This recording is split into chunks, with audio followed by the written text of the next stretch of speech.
नमस्कार दोस्तों, मैं शिवबली विश्वकर्मा आपका स्वागत करता हूं आपके अपने YouTube channel pharmacy by Shiv Vishwakarma में। आज हम बात करेंगे जॉन्डिस यानी पीलिया के बारे में। पीलिया क्या होता है, इसके क्या कारण होते हैं, इसके क्या लक्षण होते हैं, इसकी क्या जांच की जा सकती है और इसका इलाज किस बेस पे किया जा सकता है, इससे क्या क्या सावधानी बरतनी चाहिए। तो आइए इसके बारे में आगे विस्तार से जानकारी प्राप्त करते हैं। पहले समझ लेते हैं पीलिया होता क्या है। पीलिया कोई स्वतंत्र बीमारी नहीं है, बल्कि यह शरीर में होने वाली किसी बीमारी का एक लक्षण है। जब रक्त में बिलिरुबिन की मात्रा सामान्य से अधिक बढ़ जाती है, तब त्वचा, आंखों का सफ़ेद भाग जिसको हम स्क्लेरा के नाम से जानते हैं, तथा श्लेष्मा झिल्ली जिसे हम म्यूकस मेम्ब्रेन के नाम से जानते हैं, पीले रंग की दिखाई देने लगती है। इसी अवस्था को पीलिया यानी जॉन्डिस कहते हैं। अब बात कर लेते हैं बिलीरुबिन की मात्रा की। तो टोटल बिलीरुबिन की मात्रा जो है 0.3 से लेके 1.2 mg पर डेसीलीटर होती है। डायरेक्ट बिलीरुबिन की मात्रा की अगर बात करें तो 0 से लेके 0.3 mg पर डेसीलीटर होती है। इनडायरेक्ट की अगर बात करें तो 0.2 से लेके 0.9 mg पर डेसीलीटर होती है। जब बिलीरुबिन लगभग 2 या 3 mg पर डेसीलीटर या उससे अधिक हो जाता है, तब आंखों में पीलापन स्पष्ट दिखाई देने लगता है। अब बात कर लेते हैं बिलीरुबिन क्या है एवं कैसे बनता है। बिलीरुबिन एक पीले रंग का पिगमेंट यानी येलो पिगमेंट है, जो शरीर में पुरानी लाल रक्त कोशिकाओं आरबीसी के टूटने पर बनता है। हमारे शरीर में आरबीसी लगभग 120 दिनों तक जीवित रहती है। इसके बाद ये तिल्ली, जिसे हम स्प्लीन, यकृत यानी लीवर तथा अस्थि मज्जा यानी बोन मैरो में टूट जाती है। टूटी हुई आरबीसी से हीमोग्लोबिन निकलता है, हीमोग्लोबिन से हेमे बनता है, फिर बिलीवर्डिन बनता है और अंत में अनकंजुगेटेड बिलीरुबिन बनता है। यह अनकंजुगेटेड बिलीरुबिन एल्ब्यूमिन के साथ लीवर तक पहुंचता है। लीवर में यह कंजुगेटेड बिलीरुबिन में बदल जाता है। इसके बाद यह बाइल के साथ आंत में पहुंचकर मल यानी स्टूल और मूत्र यानी यूरिन के माध्यम से शरीर से बाहर निकल जाता है। जैसे कि आप ये देख ही सकते हैं स्ट्रक्चर, जो कि जैसे कि आरबीसी, आरबीसी के बाद हीमोग्लोबिन, फिर हेमे, फिर बिलीवर्डिन, फिर कंजुगेटेड बिलीरुबिन, फिर लीवर, लीवर से कंजुगेटेड बिलीरुबिन, कंजुगेटेड बिलीरुबिन से बाइल, बाइल से इंटेस्टाइन, फिर स्टूल एंड यूरिन से आउट हो जाता है। अब बात कर लेते हैं इसके काउज ऑफ जॉन्डिस के बारे में। पीलिया तब होता है जब शरीर में बिलीरुबिन का निर्माण अधिक हो जाए, लीवर उसे सही तरीके से प्रोसेस न कर पाए या बाइल का प्रवाह रुक जाए। इसके कई कारण हो सकते हैं, जैसे कि वायरल हेपेटाइटिस, जैसे hepatitis A, B, C, D और ई, वायरस द्वारा लीवर में सूजन हो जाती है।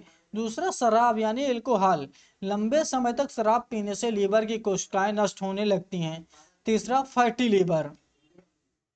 चौथा लीवर सिरोसिस, बच्चों पित्ताशय की पथरी, बाइल डक्ट में रुकावट, दवाइयों का दुष्प्रभाव, ड्रग इंड्यूस लीवर इंजरी, जैसे कि पैरासीटामोल का ओवरडोज, एंटी टीबी ड्रग्स। अगर आपको काफ़ी समय से ट्यूबरकुलोसिस यानी टीबी की दवा चल रही है तो उसके कारण से भी ऐसा हो सकता है।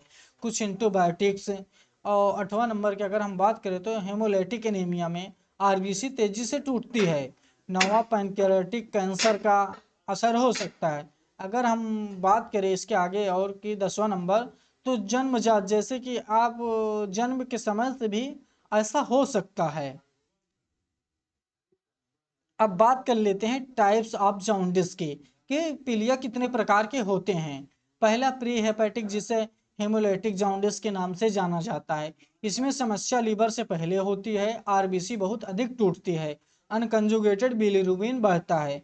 दूसरा बात कर लेते हैं हेपेटिक जॉन्डिस की, जिसको हम हेपेटोसेल्यूलर जॉन्डिस के नाम से जानते हैं। समस्या लीवर के अंदर होती है, लीवर बिलीरुबिन को सही से प्रोसेस नहीं कर पाता है। अगर हम तीसरे नंबर की बात करें तो पोस्ट हेपेटिक, जिसे हम ऑब्स्ट्रक्टिव जॉन्डिस के नाम से जानते हैं। इसमें समस्या लीवर के बाद होती है, बाइल डक्ट ब्लॉक हो जाती है, कंजुगेटेड बिलीरुबिन बढ़ता है।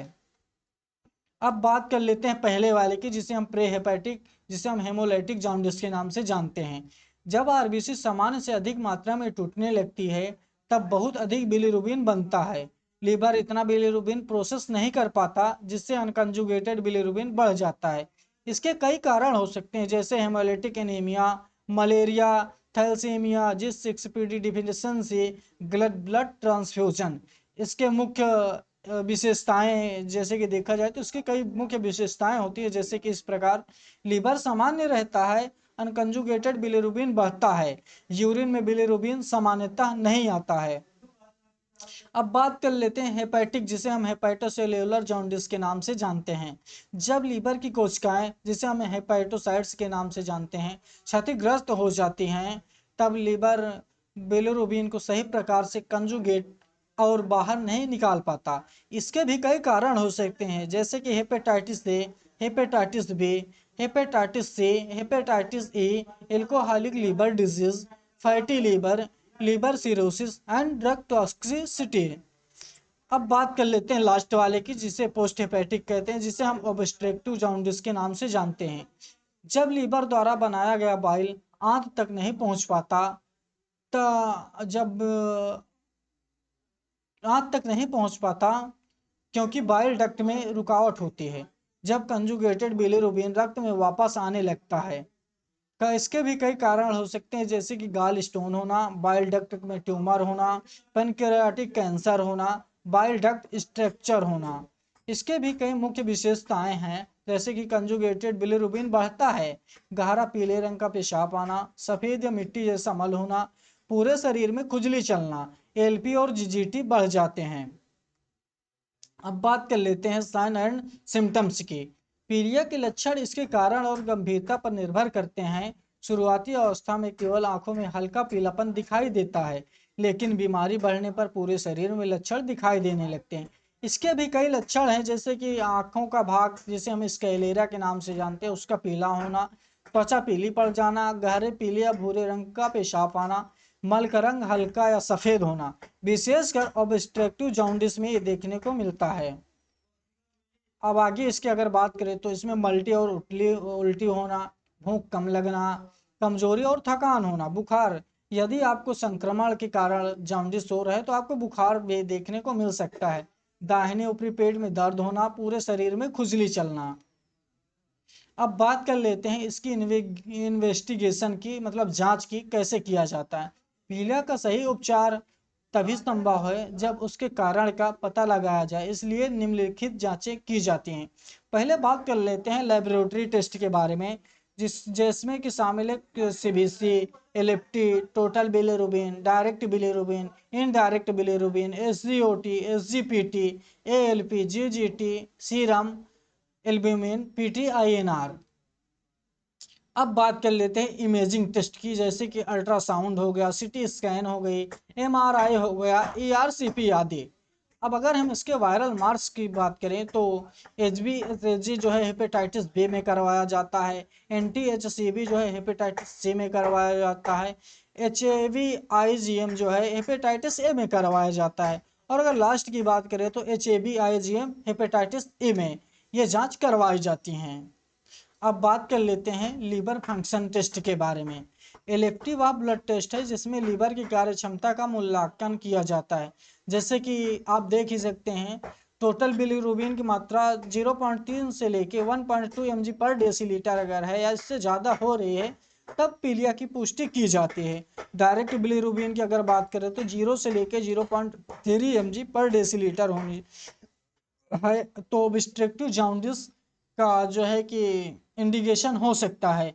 इनडायरेक्ट अगर बिलिरुबिन की बात करें तो 0.2 से लेके 0.9 mg पर डेसीलीटर होने से हेमोलाइटिक या इससे ज़्यादा होने से हेमोलाइटिक जॉन्डिस हो सकता है। एसजीओटी देख लिया जाए तो 5 से 40। लीवर सेल्स, इसमें लीवर सेल्स जो है डैमेज हो सकती हैं, या तो लीवर सेल्स डैमेज में काउंट जो है पता चलता है। अगर हम एसजीपीटी की बात करें तो 7 से 56 ही होता है, ये हेपेटाइटिस में बढ़ता है। अब अगर हम बात कर ले एएलपी की तो 44 से 147 होता है, ये बाइल डक्ट में बढ़ता है। अगर जीजीटी की बात कर ले तो 9 से 48 यानी एल्कोहलिक लीवर डिजीज ऑम कोलेस्टाइटिस में ये देखने को मिलता है। अगर हम एल्ब्यूमिन की बात कर ले तो 3.5 से लेकर 5.0 ग्राम पर डेसीलीटर क्रोनिक लीवर डिजीज में कम हो जाता है। अब बात करते हैं बिलीरुबिन टेस्ट की। पहली टोटल बिलीरुबिन, रक्त में बिलीरुबिन कुल मात्रा बताता है। टोटल बिलीरुबिन में यह पता चलता है कि हमारे रक्त में कितना बिलीरुबिन है। दूसरा जो है डायरेक्ट बिलीरुबिन, जिसे हम कंजुगेटेड बिलीरुबिन के नाम से जानते हैं, यह लीवर द्वारा प्रोसेस किया जाता है या प्रोसेस किया हुआ बिलीरुबिन होता है या ऑब्स्ट्रक्टिव जॉन्डिस में बढ़ता है। अगर हम बात कर ले इनडायरेक्ट बिलीरुबिन की, जिसे हम अनकंजुगेटेड बिलीरुबिन के नाम से जानते हैं, तो ये लीवर तक पहुंचने से पहले का बिलीरुबिन होता है जो कि हेमोलाइटिक जॉन्डिस में बढ़ता है। अब हम बात कर लेते हैं बिलीरुबिन के आधार पर पहचान। इसकी पहचान हम कैसे कर सकते हैं?